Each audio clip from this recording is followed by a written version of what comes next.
Amen. Magandang umaga sa lahat. Today is a very special day as many are coming back to God. Amen. You know, today we have 1 place membership and 6 restorations. Amen. So I want to call up the Sisters of Encouragement to introduce our place membership. And then we have 6 restorations today. Amen. Good morning, family. Together with the Sisters of Encouragement, we're here to introduce an amazing brother. His name is Angelo Pinolio from our church in Naga. So just a little bit about Angelo. He is a 4th-year tourism student from University of Nueva Cáceres. And he's here to have his OJT. Amen. He was baptized on August 30, and he's come here to place membership in the Muntinlupa House Church. So please welcome Angelo. Talk to him during the fellowship, get to know him. But also to officially welcome Angelo, we have Starbucks gift card and a new Bible from the Sisters of Encouragement. Amen. Welcome, Angelo. We bring you greetings from the Central Region. Today, 5 in the Central Region will come back to the Lord to be restored today. Let's start with the sisters. Amen. Good morning, family. It's an honor to introduce to all of you this morning Florence Renzi Falcolan. She got baptized December 1, 2020, and today she will be restored in the kingdom of God. I'll give you Renzi. Wow, thank you, God. Good morning, my family. I'm Renzi.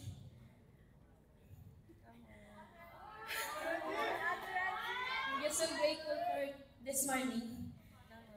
I'm just so grateful, God, for this morning. Yeah. Come on. And for the restoration study. Come on. Come on, Renzi. So, nagsimula, nawala ang gusto ko sa Panginoon last year. At isa ito sa nagpalayo sa akin sa Kanya. I always fall into my sin.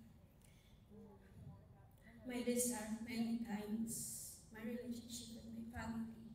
Even financial. And palagi kong hinahanap yung mga bagay na gusto ko sa world instead relying on God.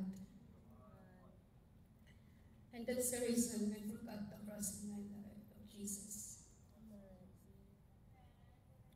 Pero dahil sa love ni God, yung love niya sa akin, He never fails me, He never gave up to restore my heart to God, to bring back my heart to God wholeheartedly. And one thing that I learned is very important is to get open, to be urgency, to ask help, to take initiative. And that's the heart of Jesus. And last is realizing that I really need God in my life more than anything in this world. So I just want to say sorry, my family in the kingdom, especially in Makati region. Na nasaktan ko, not accepting the salvation, not accepting the help that they really need. And again, thank you God for allowing me again to be part of the kingdom. Thank you, family. I'm so proud of you, Renzi. So to welcome you back here in the family, we have the Sister of Encouragement. We have you the book called To Change the World. And at the same time, ang tuwalya para magpalaya na marami kang kaluluwa for you to baptize your personal fruit. We love you and welcome.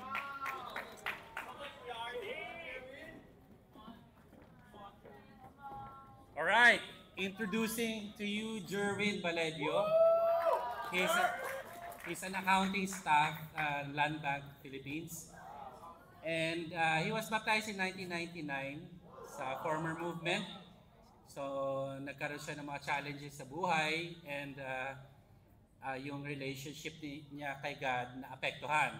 Pero ngayon, since last year, he has been attending sa West Region. And he lives in San Juan, which is really boundary ng Makati at saka ng Manila. And he was immersed dito sa Makati natin na pamilya. And I want to give you Jerwin. Sincero siyang bumabalik kay God.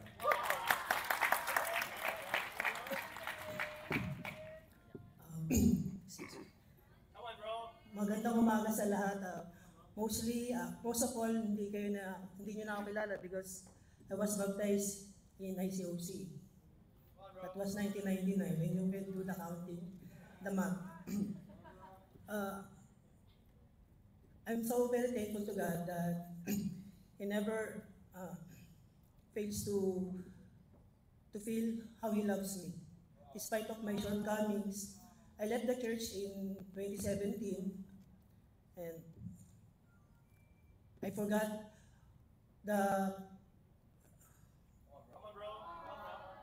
my one of favorite scripture that is Proverbs 3, to trust in the Lord with all my heart.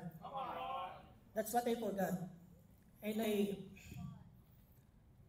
lagi ako nagtiwala sa sarili ko at yung mga desire ng puso ko, ng katawan ko, yun ang gusto kong gawin because marami akong failed na relationship sa loob and akala ko may kita ko sa labas. But hindi pala because in 7 years of not attending church, I went to other churches, but I never felt the relationship I had with ICOC. And I hope and pray that the spirit of camaraderie in ICOC, I will also feel the same way before. Salamat sa pagtanggap, salamat God for loving me unconditionally. And yun, I'm looking forward na magtuloy-tuloy talaga yung aking spiritual battle with all the disciples here. Thank you God and thank you so much for everyone. So Jerwin, meron kaming sa'yo, book. This is a book, Spiritual Warfare. And then yung tuwalya, gagamitin mo to doon sa mahihikayat mo, mababaptize mo. Thank you. Member unions from the Taguig House Church. We have an amazing brother, David Sala, who was baptized in 2018, and he's now come. Even though attending most of the services here on Sunday, he found that he needed to return to his first love. So I'll have him share his heart with us. Thank you, Bro Rob. There's really no other good reasons why I'm standing here today. It's because it is simply I've hurt my relationship with God. It is as simple as that. There's really no other good reason for me besides that. That is why I'm also very grateful to be standing here today, not only in front of God but also in front of other disciples. It is to be able to say sorry and to restore my relationship with God. I didn't have a great relationship with God. It's because I felt alone. And that's why God, it was like, baka nakalimutan na ako ni David. Padala ko nga si Ralph. Padala ko nga si Philip. Padala ko nga si Arnie. Padala ko nga yung ibang disciples to check up on him. And because of that, my hardened heart became soft again. Hindi ako iiyak.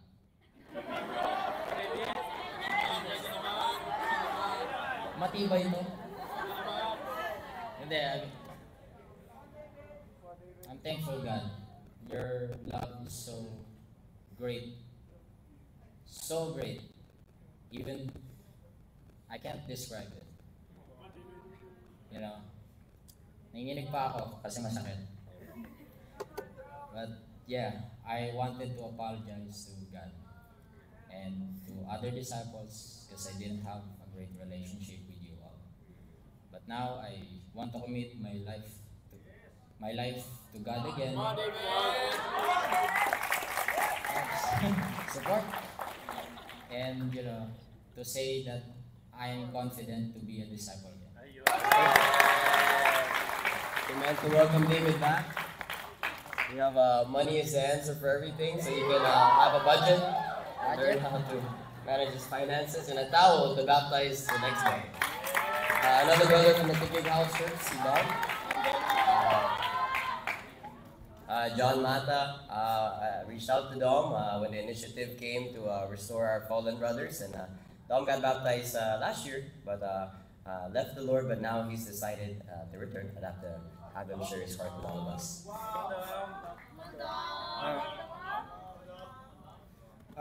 Hello everyone. Unang-una sa lahat, gusto ko mag-sorry kay God na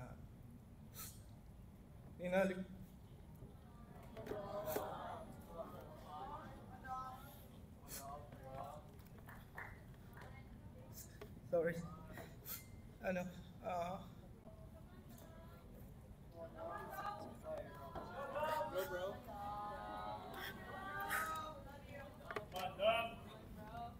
Tinalikuran ko siya. Parang mas pinili ko pa yung mga gustuhan ko kesa kay God.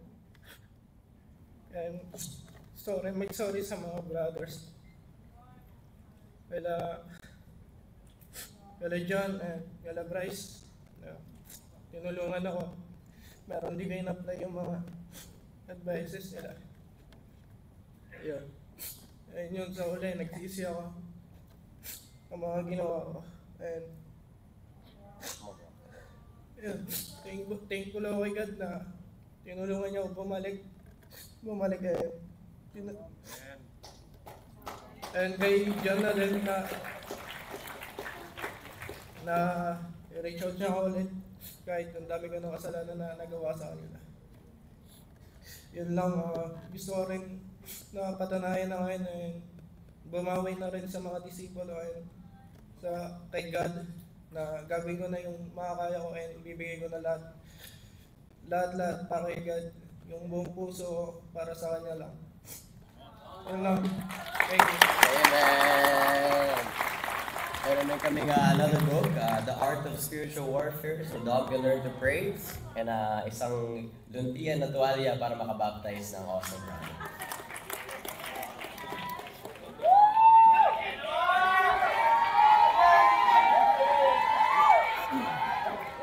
Good morning, everyone. Here's a familiar face. He was baptized back then in 2016. Been part of the Cavite region planting before, and I've been part of the Baguio mission team back in 2020. And he's here to put God first as his first love. I'll give you JP.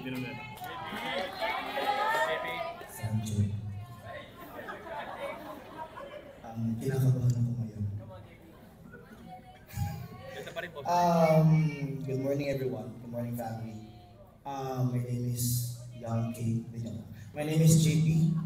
And yun nga. I am a man with a lot of things to do in life. But ayun, hindi ako nakapagsulat kung ano sabihin ko, but I'm just say things from my heart. First of all, already this morning and for the past few weeks I've been praying to God for asking for forgiveness for all the things that I did, and I want to apologize to the brothers and sisters as well, the West Region, for the Baguio Church, for holding my heart back from people, from not trusting anyone. You know what I mean? Pag after the service, alis ako agad, I just want to hear the words of God. I don't want to be with anyone. Because in my heart, I don't trust anyone that they can understand me and the things that I'm going through. And yes, I'm a man with a difficulty processing the hurts and the pains that I'm dealing with. If for a normal person, okay, tapos na yun, tapos na. Sa akin, it might take months and even years to overcome a single thing that happened to me. If you want to know, spend time tayo later. Amen. Yes, so I came here to Manila unannounced from Baguio. And ever since being in the West, I was just like, come and go. And then it's hard to get a time with me just because it's hard for me to trust, you know, myself to put myself in front of anybody for the fear of like being a burden to anyone. Two things I realized for this couple of months is that number one, I don't want to waste my time. I could have waited just a little bit longer, but in just 2 months, a lot of things that happened in the world and stuff, sins that I didn't imagine I would do, dark sins and stuff. So I thought to myself, I'm not gonna waste my life just for this comfort. I work 3 jobs kasi I don't like being idle. Kasi lagi akong inaatake ng mental health thing if I'm not doing anything. So, yeah, yung hurts na naranasan ko before, I was just masking it with busyness. Thinking na makakalimutan mo din yan kapag ginawa mo lang busy yung sarili mo. Basta mag-work ka lang para sa bayan, para sa salapi, para sa passion. Ganyan. So, I thought I was okay, but Jesus called this ministry a ministry of reconciliation and not a ministry of forgiveness. Forgiveness is different from reconciliation, brothers and sisters. And, you know, I had this in my quiet time for the past couple of days.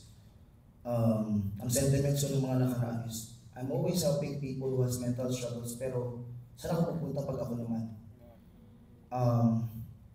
I felt like alone most of the time. I felt like I would just rather be in my room and then just sleeping in hanggang maging okay na ako. Papakita na lang ako ulit pag okay na ako. And then pag hindi ako okay, withdraw na ako ulit. Baka makastumble pa ako ng iba.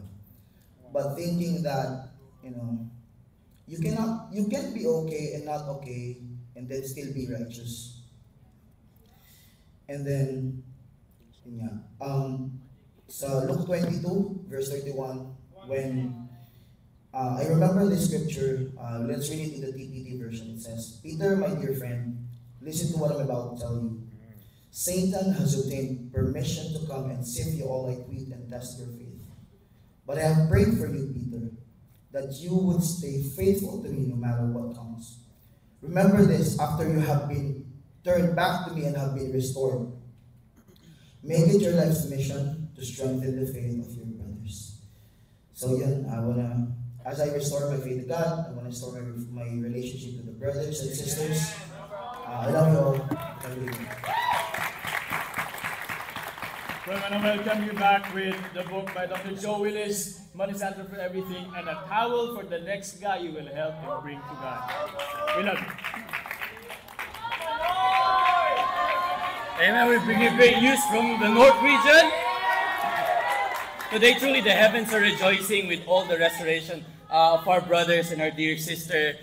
It's really extra special for the North as we see a son who was lost has now come back to God. I want to introduce you all to John Ray. He was reached out to while he was studying in UP by Carlos. He was baptized last November 3, 19, I'm sorry.